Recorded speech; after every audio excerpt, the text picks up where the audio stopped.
So, welcome. My name is Ross Yelsey. I'm with the Office of Admission here at Columbia Journalism School. I'd like to thank everybody for tuning in from all over the US, all over the world for this conversation about our full-time Master of Science program. It's kind of our largest program at the school, the one that the school is really founded with in terms of giving people all the core professional skills to excel in the profession, as well as a chance to really explore the subjects and mediums you really want to get better knowledge about.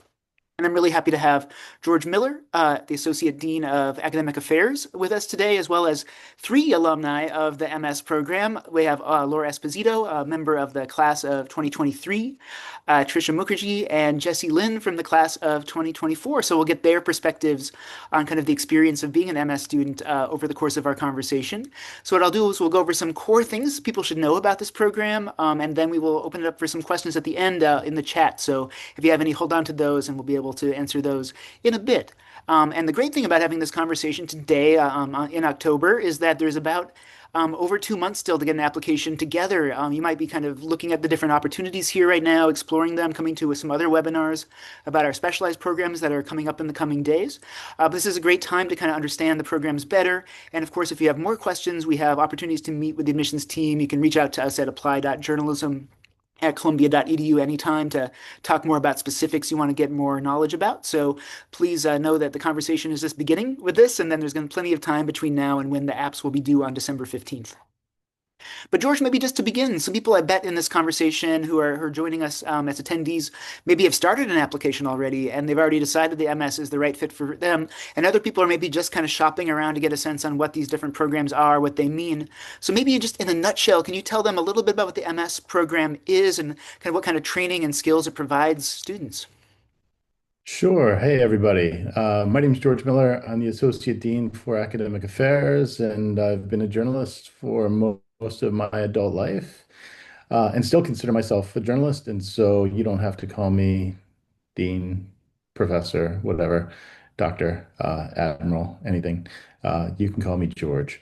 Our program is really a crash course, and pretty much from your arrival, if you're in the MS program full time, you'll arrive in the middle of August, and pretty much we throw you into New York City almost immediately. From your earliest days on campus, we will start assigning you stories where you're going to have to go roam around the city. And we'll start with pretty basic stuff, talking to community leaders, going to community board meetings, and you'll be investigating communities, trying to develop story ideas for the coming weeks and coming months that you'll be here. And then things will ramp up even quicker. You'll get into your reporting classes, you'll start experimenting with investigative techniques, and you'll start messing around with cameras and audio recorders, and you'll be taking pictures, and you'll be traveling all around New York City. You'll get to know, if you're not from the region, you'll get to know New York City really well. We're here in Morningside Heights, which is a lovely community. It's pretty much a Columbia community, and you'll probably spend, of a 5-day work week, you'll probably spend at least 1 or 2 days in your communities around New York City, if not more, sometimes on the weekend. And you will do journalism from day one upon your arrival here. And it is great fun, isn't it, alums? They nod in case you, yes, can see that. But George, I guess for people, we'll talk more about the curriculum in a moment, about the specific kind of courses and options. But in case we have people who are tuning in and they're like, I really want to do audio journalism or visual journalism or writing, is this the right program for them, kind of regardless of what their particular, general interests are? Yeah, we're a pretty small institution. On any given year, there's probably about 150 people in the MS program. And so you will see that you are able to tailor your experiences to what you want to learn. We have a foundation, and we'll talk through the foundation, the core curriculum that you have to take, the classes you have to take. But in addition to all of the classes, we also offer a wide variety of additional programming, additional workshops. And so you can spend all of your time here doing a complete audio program. You could, in theory, go through and learn everything about images, video, photo. You could do data from beginning, middle to end. But the reality is you can take advantage of just about everything. Um, I run something called the Noon Block Workshops, and during the Noon Block Workshops, we just did a few weeks ago a 3-day session on being a news anchor and crafting voiceovers and VOSOTs, voiceover sound on tape. We had a little writing workshop on that, and we're going to do that again in a few weeks. We have a right now we've got a workshop running on AI prompt engineering and the use of artificial intelligence in content generation in news, and how to take advantage of artificial intelligence through and in a responsible and ethical fashion. And so we really offer a little bit of everything. So there's a foundation that everybody will take, and then you can go along the way and meet with all of our faculty and meet with all of our guests and amazing lecturers and amazing people who come here from professional industry, and you can really tailor your own academic career to what you want it to be. Great. So now I'll open this up to our alums, and I think I'll just go in the order of Laura, Jesse, and then Tricia, so we kind of just know kind of how the conversation can flow. But I think I'll ask all of you a bit about your own background. What were you doing before you came to Columbia, and how did you kind of figure out that the MS program was the right fit for what you wanted to do? Start with Laura. Yeah, thank you so much for having me. So I was a senior in college at the time, and I went straight to J school after graduation. And I'd always known that I wanted to be in the media and do journalism, but I wasn't exactly sure what that really entailed.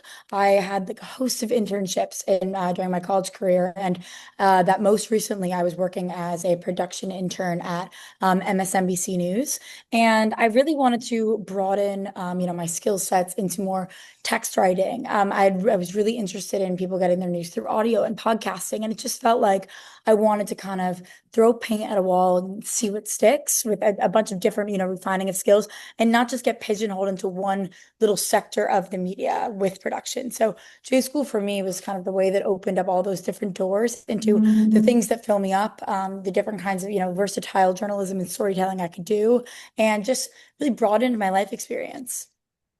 Cool. And Jesse, I remember we met on a campus kind of before you applied, but tell us a little We bit about your did. story about getting here.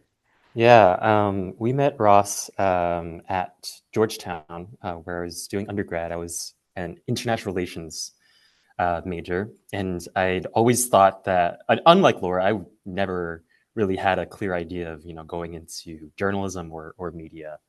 So I always thought I was going to be a diplomat.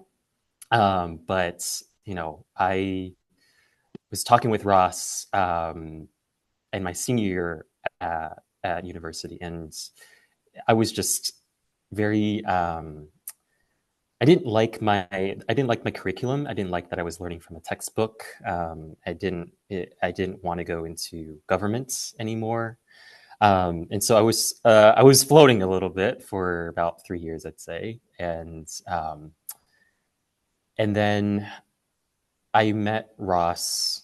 We talked about the journalism program at Columbia, and immediately after that conversation, I was convinced that this hands-on approach of learning journalism and not learning from a textbook, and uh, but still being able to learn so much about the world, that was what sold me on Columbia's program specifically, and then more broadly journalism in general. Great. And Tricia, your story. Hi everyone, I'm Trisha. I'm so excited that all of the prospective students are here and thinking of applying. For me, I had graduated college in 2021. The pandemic was still very much going on, and I made a podcast, as a lot of us did, and kind of got interested in journalism through that independent project. After that, I started working at iHeartMedia as a producer, but I liked the work. I liked being in the industry and working in audio, but I really had no conception of how to report and how to do more investigative work or to do more serious work in a very ethical way.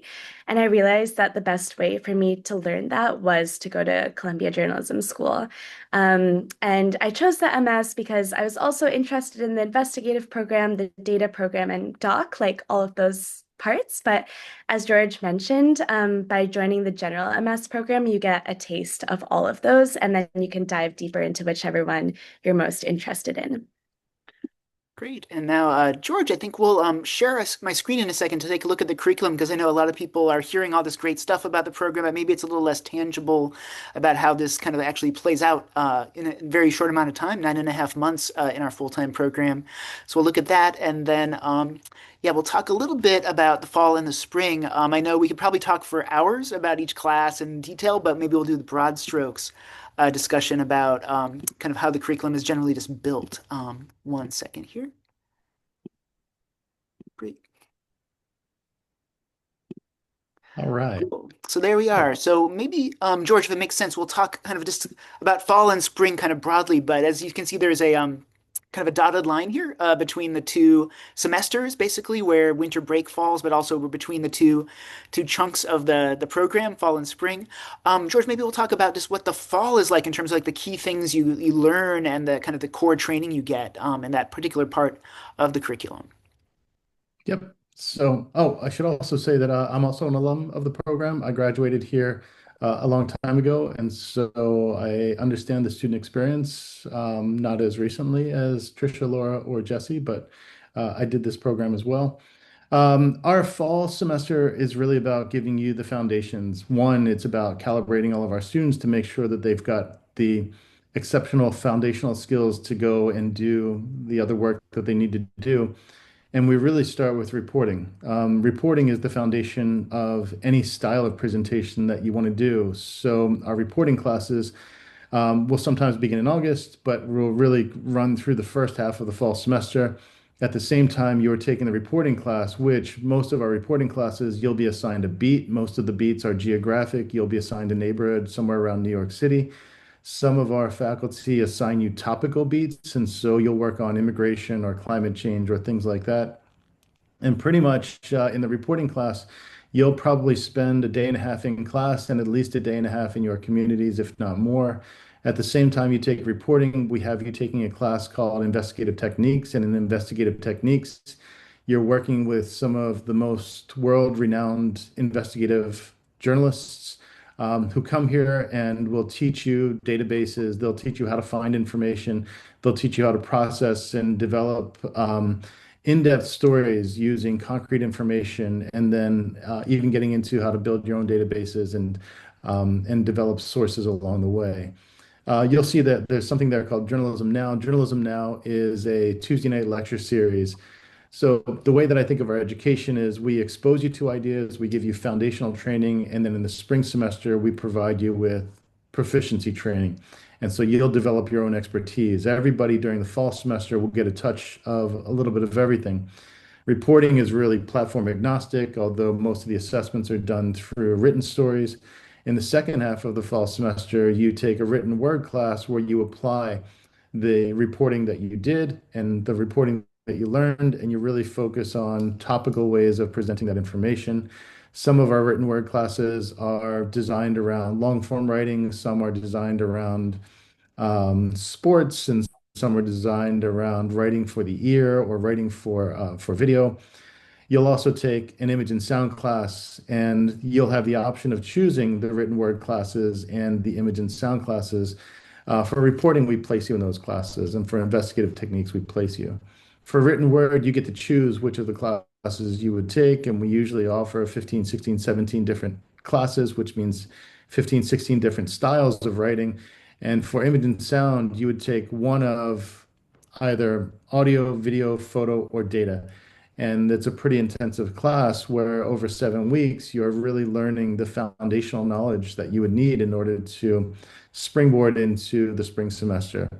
At the same time, you're also taking law and ethics classes, which are part of what we call your essentials series. And so Fridays are dedicated to taking the essentials classes. And in the fall, you'll take 7 weeks of law and 7 weeks of ethics, in one half or the other. And also during the fall semester, like right now, we are working with our students to get them connected to master's projects advisors.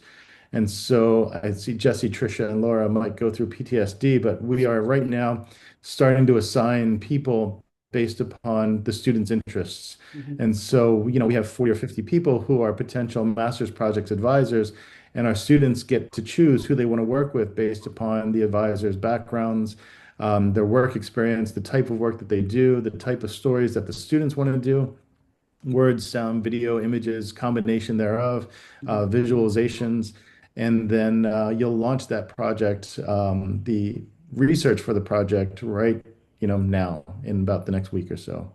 Great. That's our fall semester. Great. And before we get past the dotted line to spring, I thought I'd ask our alums a bit about their highlights. Maybe not every class that George has mentioned, but starting with Laura, then Jesse and Tricia, were there some highlights in terms of experiences, projects you got to do in the fall, and kind of what was it like starting, getting out into the city from basically week one, doing reporting in these different communities around New York? Ugh, I could talk about it for hours, but I think, it's not never lost on me how essential it is to have such like a world-class group of faculty and staff. My reporting one-on-one class, having someone who writes for the New Yorker, sitting one-on-one with me, Danielle Alarcon, and helping mentor and build my pieces from the ground up, identifying my strengths and identifying my weaknesses too. Our, foundational reporting class is what defined my beat and what it is today. That when I was in Danielle Alarcon's class, I cultivated youth violence as my beat. And I ultimately ended up commissioning and selling my first story at the end of that semester as well, about a group of women who formed a group called Mothers of Murdered Sons. Every single one of their sons had been killed by gun violence in Harlem, and they were dealing with the cycle of violence in their neighborhoods. And it inspired me to go out into these places that I had not gone before, understand and learn about communities, just, going in face first. And the lessons I learned, I carry with me in my real job every single day. Wow. How about you, Jesse? What was it like coming up from DC and getting into kind of the New York reporting? Well, yeah, I was frankly overwhelmed because it's funny because I also, like Laura, had Danielle Alarcon as my reporting professor. He's amazing, absolutely amazing writer, an amazing person. Eh, but just knowing I know coming from a non-journalism background, I knew that the people who I was in the same building with were amazing people. Um, Even if I didn't know like who they were, what publications they wrote for before, it's like I understood that these people are at the top of their field, and being in that environment at the beginning was very intimidating for me. I definitely felt more than a little bit of imposter syndrome, thinking, "Oh my gosh, like I don't know if I'm a good writer." But Danielle in our reporting class, he made things really accessible to us. He explained things in a way. I the there's a like there's one like writing technique that like always stuck with me after that class. It was think of all the information that you present to your reader is like things that you put in a backpack. And so when you're climbing a mountain, um, the backpack is heavy, and so the reader should know by the end of the story or climbing the mountain, why they have things in their backpack, and that it gives things like that to make that made things just so accessible, even though like he's a really good writer, and you might think, oh, I'll never become as good of a writer or reporter as him or other people in the journalism school, but it was that first semester was realizing these people are amazing, both in how talented they are, but also in how much they care about wanting to make you into a good journalist. So, and the story that I started in Daniel's class eventually ended up being my master's project, but we'll probably talk about master's projects later. Indeed. But yeah. Yeah. Thanks, Jesse. And Tricia, what was your fall experience like? So my reporting class was also one of the highlights of my fall. I had Professor Joanne Farian and Laila Hassan, who are both incredible journalists. And we were covering the Bronx. And I had lived in New York for at least 5 years before that, but hadn't spent much time in the Bronx and had never gone to the community district that I was assigned to cover, which is in the East Bronx. And so I kind of showed up there not knowing what would happen, but just found such a wealth of stories. And you're really thrown into it head first, which is the best thing that can happen to you. Like I remember the first class, we were talking to people about how subway fares had been raised. And it was intimidating going up to strangers and being like, what do you think about this? But if you are an extrovert and have no fear of rejection, that's great. But even if you're more introverted, or have a fear of rejection like I did, this is the best way to get over it. And so my class and I, we just kind of kept doing this in our district. And I actually ended up having a very random conversation with a priest on the street. Um, and he mentioned something kind of offhand about how he had been protesting to close down an abortion clinic in the Bronx. And that really caught my ear. And I was like, wait, that seems interesting. So I started looking into this abortion clinic. There was nothing online about it. And ended up kind of reconstructing the story with my professor's help. And then one of my professors helped me pitch it to Business Insider, where she knew an editor. And so the story ended up running as a longer form feature in Business Insider. And that was my first like written published piece. That's great. And you can hear like a lot of this reporting has potential to grow into projects that may become master's projects like Jesse was talking about, or stories that maybe will get out there, as Laura and Tricia were saying. So there's, that kind of professional expectation that the work you do in each class is really at the level of what could be publishable. And sometimes it is actually published in big outlets. So that's a great aspect of it too. George, maybe we'll look at the spring for a moment then, and talk about that. Oop, my share screen is a little funky. 1 second. There we go. There it comes back. So George, past the dotted line, we see these kind of longer classes now that kind of take up the spring semester. How would you describe what students will be doing after their winter break?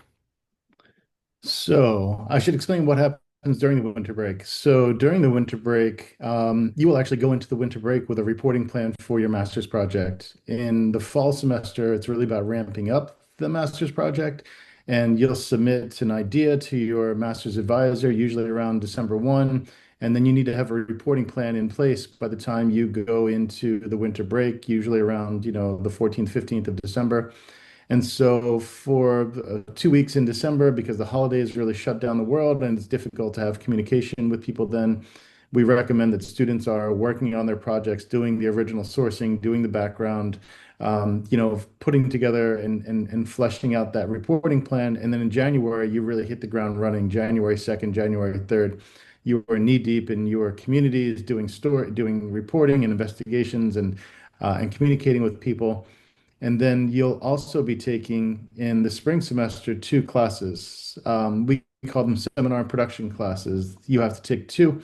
Most of our students will take one seminar class and they'll also take one production class. The seminar classes tend to be topical, and they really range from everything about reporting on the global south, being a foreign correspondent, audio reporting. And Joanne Ferrion, who Tricia mentioned, teaches a class where they actually make a narrative podcast, a narrative investigative podcast, which is really fantastic.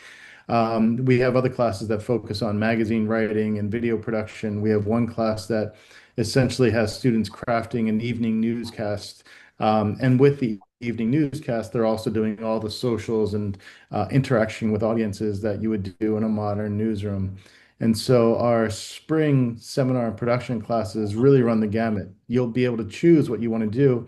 And I think, on any given year, we usually have 33, 34, 35 options, and you have to choose two, which makes it a bit of a challenge. How do you look at all these amazing classes and only pick two? But that's, I think, probably one of the greatest difficulties about being here. Like our alums mentioned, our faculty are pretty amazing folks, and they are very much accomplished and published and broadcast and featured in books and productions around the world. And you may not be able to get into their classes all the time. What I always tell everybody is that just because you're not in somebody's class, you should absolutely 100% email them, go to their office hours, connect with them in any possible way, walk with them as they're exiting campus and bend their ear a little bit and develop those relationships, because those relationships will last you through your career. Trisha was just here a few weeks ago talking to Joanne's class again, right? About a month ago. Um, and so that's that. That's our seminar production classes. And then in the spring, you'll also work on two classes in the Essentials program, your history of journalism and your business of journalism. The history of journalism kind of gives you a grounding. How do we actually get to this point and what does it actually mean? And the business of journalism looks at the evolving world of journalism, and we really focus on entrepreneurship and the next wave of journalism. We start in that class. I teach it also. We start in that class talking about, the business models that have gotten us through to this point. And then we start talking about everything that's happening now. How do you make money on Substack? How are you making money as an influencer? How are you making money and developing an audience through all of these new channels that are just opportunities for us to reach and influence audiences and inform people in a positive way. Mhm. Usually around the middle of the spring semester, you will submit your master's project right before spring break, and then life eases up. Great. Now I'm going to ask our alums about their experience in the spring. But before that, George, maybe one thing we want to mention that's a new kind of formal feature we're offering are these things called sequences for MS students. Can you talk about how that kind of just would operate for people who might be thinking about areas of interest that they could pursue here? Yeah, I mean, we essentially created themes. These are largely classes and programs that have always existed. But as a small and intimate place, we've been able to really guide people through a reporting class with, like Trisha talked about, Joanne Ferrion. Joanne makes podcasts, and so if you're interested in doing audio work, you could take the reporting class with Joanne. You would take writing for the ear and the written word program. And then in the spring, along the sequences, you could take one of the other audio classes. Danielle Alarcon teaches telling true stories in sound. Joanne teaches shoe leather. Both create amazing audio packages, audio stories. And so you can create, and we have a list of sequences where you can do sports reporting, you can do arts and culture, you can do business reporting. And essentially, it's just kind of helping you guide through the program. You would still be able to take as a wide variety of things that you would want to take and study as many things as possible. But we created these sequences to kind of help you if you want to have a very linear experience. In addition to taking all these other things, you can do that through the sequence program. Right. And if you're looking for that in the application itself, it won't actually be listed because it's something you can pursue kind of as you are in the program, but it's not a binding commitment to do like a particular sequence throughout your time. You might want to, but you're not held to that. Great. So now I'll ask, Laura, what was your spring like? What classes did you choose for your seminar in production? And what was that process of deciding kind of what things you wanted to match up for that term? Yeah, so I took covering religion, which I think is now called referred to as something else, but it was an incredible opportunity where a cohort of 15 or so students and our two professors and our TA were able to go to Israel and the Palestinian territories and report on religion and the intersection between religion and conflict and all that encompasses it. It was about 6 months before the horrors that occurred in October 2023, and it was an incredible experience and one that I knew that I wanted to have even before I was attending Columbia. I remember looking at the curriculum when I got my acceptance letter and seeing who that class, like I really want to take it. So it was an experience that left me bonded with my fellow classmates for life. A lot of them are my, dear close friends today, and with my teachers as well. And also another example of some of the first times I was able to sell my work and freelance for places like Religion News Service, which is a wire service. And then on the other hand, my second elective was something that I never thought I was going to take or wanted to take. It was business reporting. As I said earlier, I was a journalism major and an English minor and political science at Rutgers University, which means there wasn't really a lot of room for math and science and all the things that I typically did not have much of an interest in. But at Columbia, I figured, okay, if I'm gonna have these skills anywhere, I might as well try to get them here. And I ended up loving financial reporting, reporting on stocks, reporting on the little aspects of business. Everything kind of felt like the HBO Max Succession series. Having Professor Stewart, who was such an incredible storyteller, really taught me how to weave these things that I once thought were like hard topics to pique my interest with amazing storytelling skills. So I walked out of that with a really well-rounded, once again, skill set. Cool. And Jesse, what did you do in your spring semester? I took narrative social issues with Dale Maharaj, who's no longer at the journalism school, but he was absolutely an amazing long form storyteller. And I wanted to take his class because of that long form storytelling, more of kind of like literary journalism, where you really get to flex your storytelling muscles and kind of bring somebody into a world while still being thorough with your reporting. Um, and I also took I think it was probably a different business class from Laura, but it was also business reporting, but it was with Winnie O'Kelly and Robert Smith. And that was a continuation of my interest from the fall semester. Um, you know, my beat in my reporting class was economic inequality, and I'd also taken another economic inequality class with Pallavi Gogoi, and so just I wanted to, further my understanding of like how do I look at tax documents, how do I look at businesses, um, and kind of get into that mindset of looking at numbers. And I wanted to pair these two, kind of very numerical reporting skills and very empirical, like you know skills from Winnie and Robert's class with the storytelling skills from Dale's class, and it just in my mind felt like a perfect pairing. Very cool. And Trisha, what did you choose for your spring classes? So I took covering religion as well. So Laura, we should chat about that. It is a legendary class. I took that class in spring 2024. So unfortunately, it was impossible to go to Israel, Palestine at that point. So instead, we went to Ireland and Northern Ireland and reported on conflicts and conversations between Catholics and Protestants. And I could really go on forever about how much that class shaped me. One of the important things that it did for me was about talking with people you disagree with, especially as a journalist, and how to navigate those interviews when you have like an emotional response, but how to be a journalist even in those moments. Um, and another thing is like religion reporting. You don't really read that many religion reporters nowadays, but in so many of the stories that I've done afterwards, religion has played such a big role.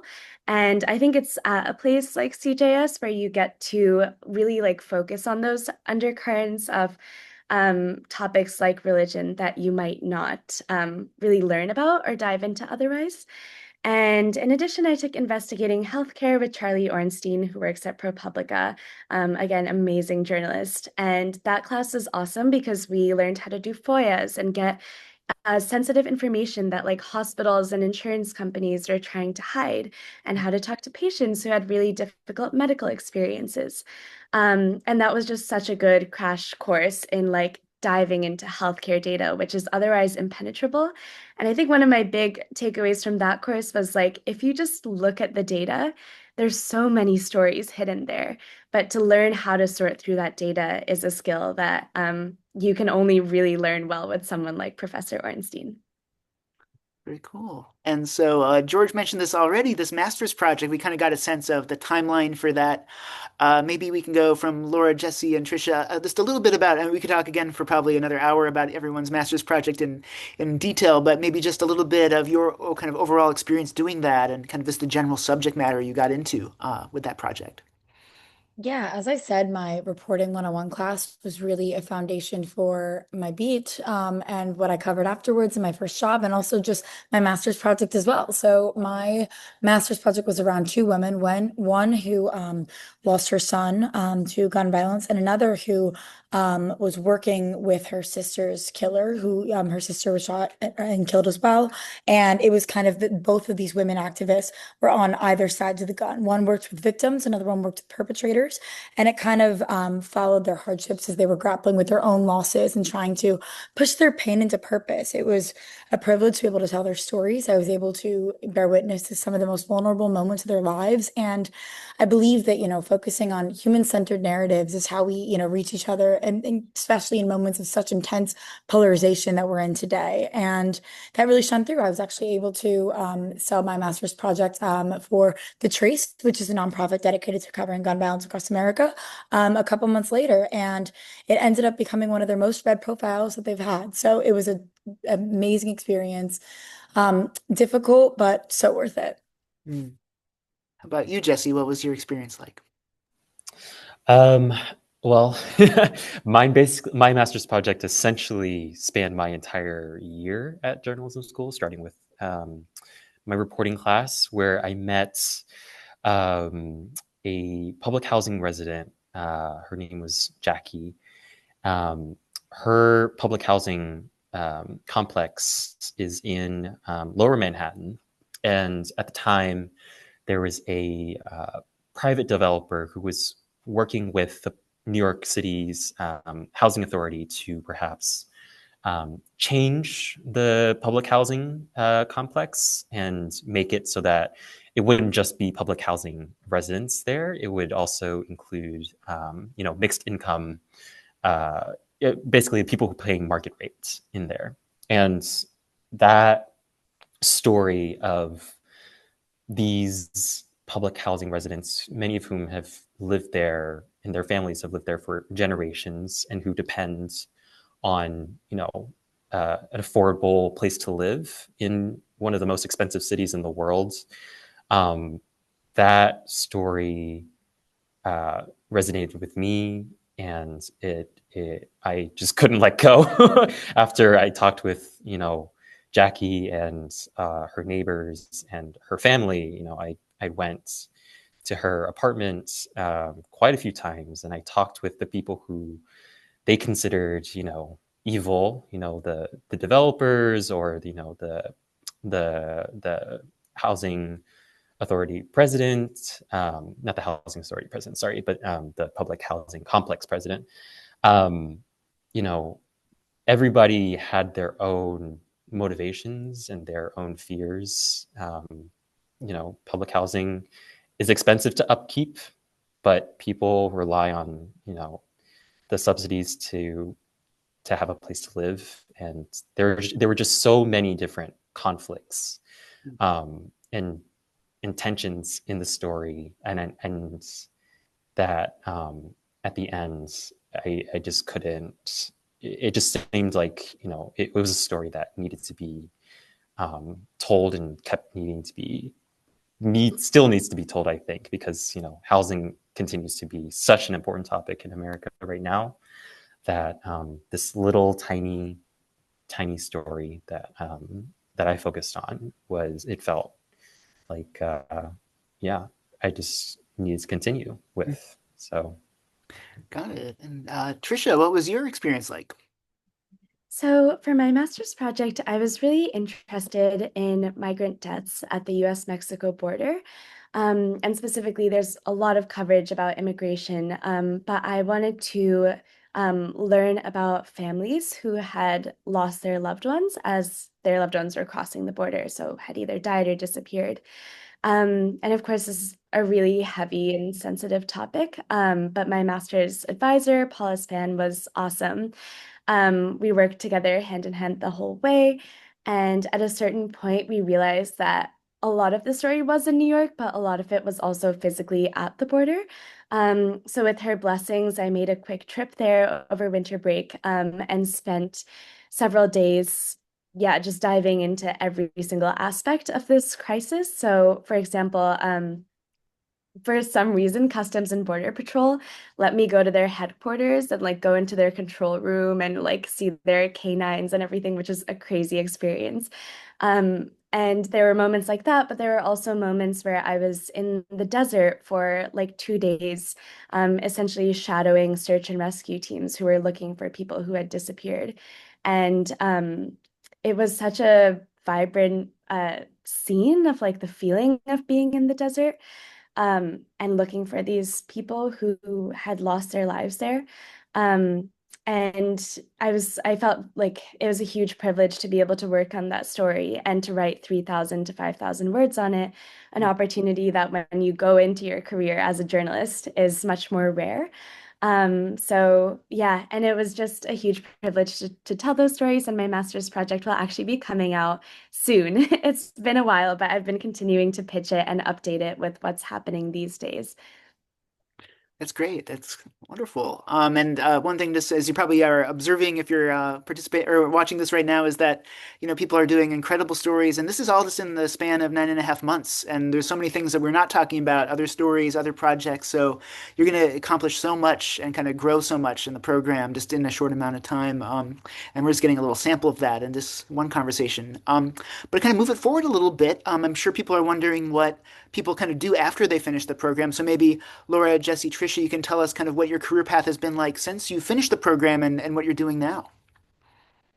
Yeah, so right after graduating from Columbia, I worked as a fellow at the Trace, which is the place I was talking about, a nonprofit that investigates gun violence throughout the country. That was through a partnership with CJS that I was able to secure that fellowship, which was such an enriching experience. And then from there, I decided that I wanted to kind of go out into the country and do some on the ground local beat reporting. So I moved to Pittsburgh, Pennsylvania, where I worked as a trauma reporter at the Pittsburgh Post-Gazette, which is one of the largest legacy media papers there in the Rust Belt.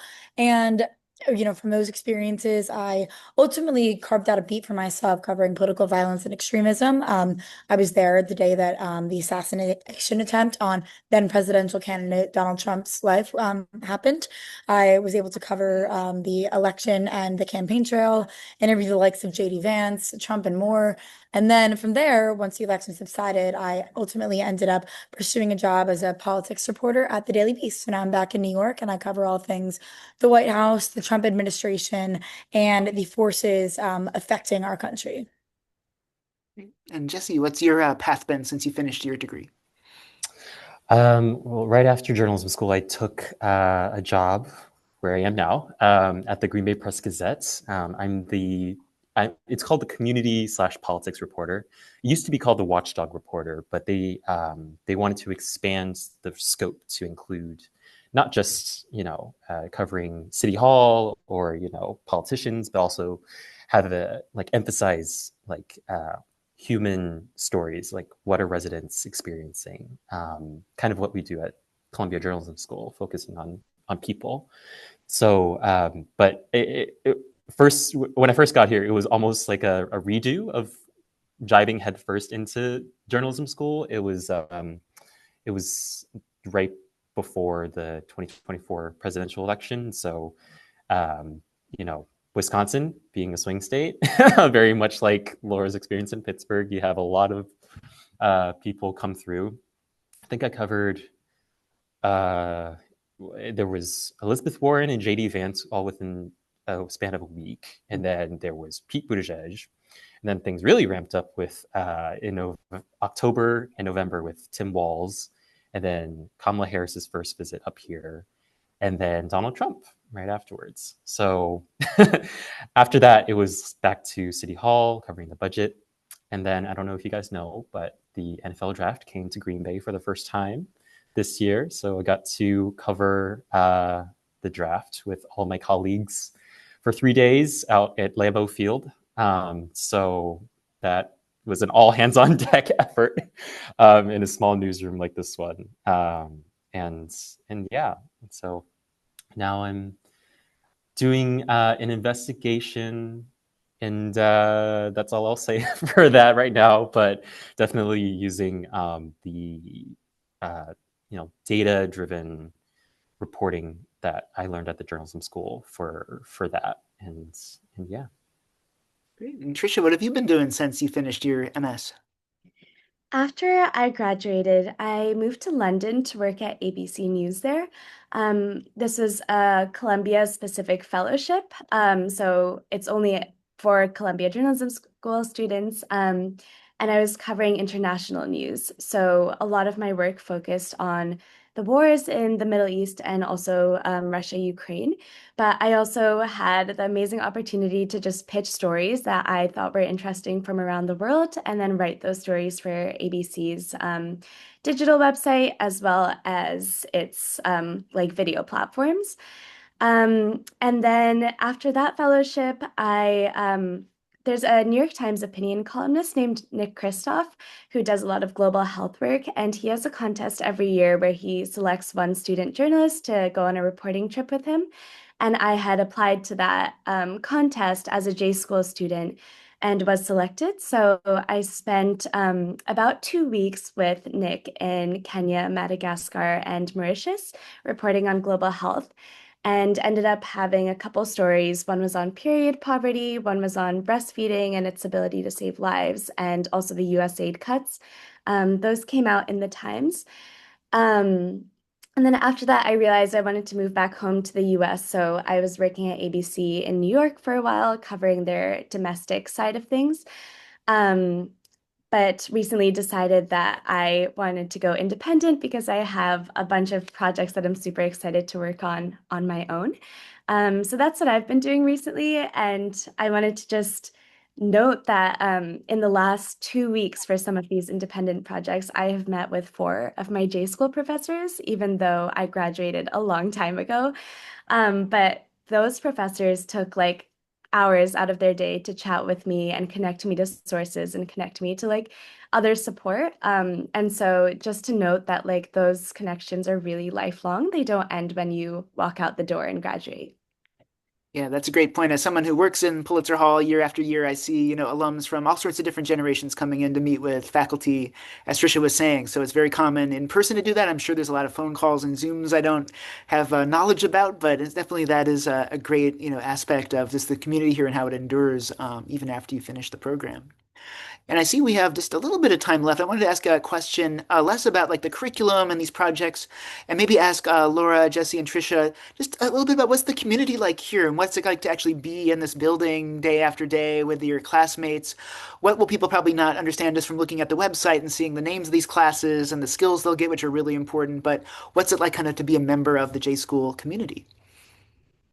Oh, we're talking so much about professors and they're still so present in our lives today, but also what people sometimes don't really understand is just as important are the connections that you forge with your own classmates because the community, we still use our CJS WhatsApp group that we made on day one today, where we, help each other out with interviews, job interviews, or reporting resources. I mean, a couple days ago, I just got coffee with someone that I graduated with who was interested in a role here at my publication, and I helped them out and I introduced them to some editors. I mean, it's just an unspoken connection that even if you didn't really talk to this one specific person in J school, like we're truly are one big family. And that being said, you do still keep up with a lot of your classmates. I'm still very, very good friends with so many of them. It's so interesting to have insight on like what feels like every publication in the country through like the connections that you make here at J School. And they help you become better, a better journalist and a human being overall. Cool. Jesse, how would you describe kind of the life that goes on in this building, as a student?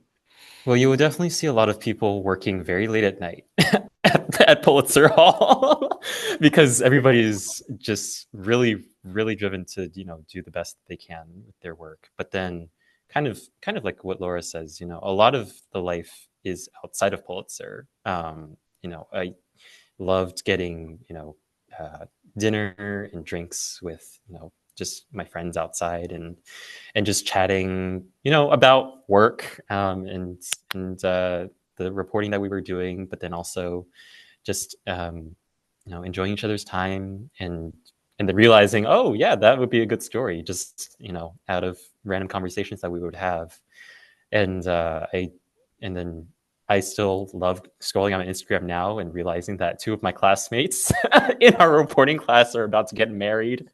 Um, so that's adorable.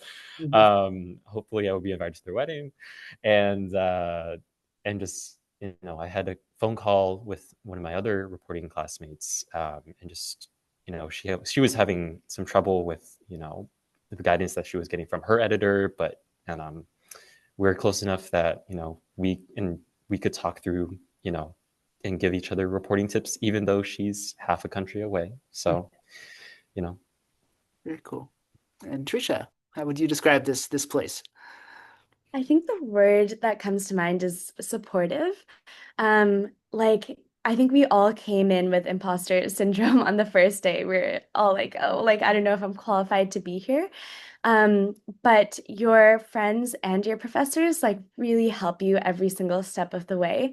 And journalism is such a unique profession, like such a unique series of ups and downs that I feel like my partner can't really understand or my parents can't really understand. But my J school friends are always there to understand. Like I'll message them and be like, oh, this source like bailed on me. Oh no, what a disaster. And they'll always like sympathize because they know that feeling too, and then help me find out what to do next. And yeah, I mean, I have so many stories of like friends from my class helping each other get jobs or connecting them to editors or giving them sources. So just like I said with professors, I think that like journalist community that you have is it's one of the most like emotionally important things to me and also career and job wise important things to me, and it never ends. Mm. Great. And one thing we didn't mention at the outset is that all of the classes you take in the MS program and in any of our master's programs, the grading is pass-fail, which means that I hope it means that you're not thinking so much about your grade or about how other people are doing grade-wise in classes. So it kind of leads to that supportive community that people have been describing because it's really about pushing yourself, but not about a grade point average you're trying to get in order to kind of be at the top of the class. Well, great. I see some questions in the chat here from some people. One is a big question. I think I'll direct it to George as a member of our faculty and as a dean here in the academic affairs. This is a program that welcomes people from a wide range of backgrounds. People don't necessarily have to have a background in journalism to be a good candidate for the MS program. You can be a career changer. You could have studied, mechanical engineering and applying to here now. What in general do you look for in a strong candidate for this type of program as people might be thinking about putting together their application? I mean, I think we're looking for passion. This is a difficult industry, and probably now so more than ever. The world of journalism is under attack, and what we do is so vital to all nations and all democracies, really, and for all people. And so, what we are looking for are people who recognize the import of what we do and the great desire beyond all the difficulties to do this work. And I think if you can say, I believe in journalism, and maybe you don't want to bring down governments, maybe you want to inform communities about the amazing people and the amazing artists and the amazing business leaders and the other things that are impacting those communities, those are just as important, if not as important to documenting the world's death and destruction and the malfeasances of governments. We want to see that passion, and we want to see that you will fight through and do that kind of work. Mhm. And maybe Laura, Jesse, and Tricia, any words about kind of how to make the most out of this program if you decide to apply and you get into the program, come here? Like, what tips would you say just to, make the most out of a very short, less than a calendar year experience at CJS? Say yes to everything. Make the most of the relationships that you build with others, with your professors. Go to office hours, introduce yourself, make those connections. Start thinking about what you're going to do when you graduate as early as possible. Getting those clips out there, having pieces of writing with your name on it, or whether it's a podcast or an audio clip or whatever your medium is, that's so important. And just take in New York City. There's no better place. I mean, I'm biased, obviously, but there's no better place in the world to really that is all encompassing like New York City, especially right now. So, Cool. How about you, Jesse?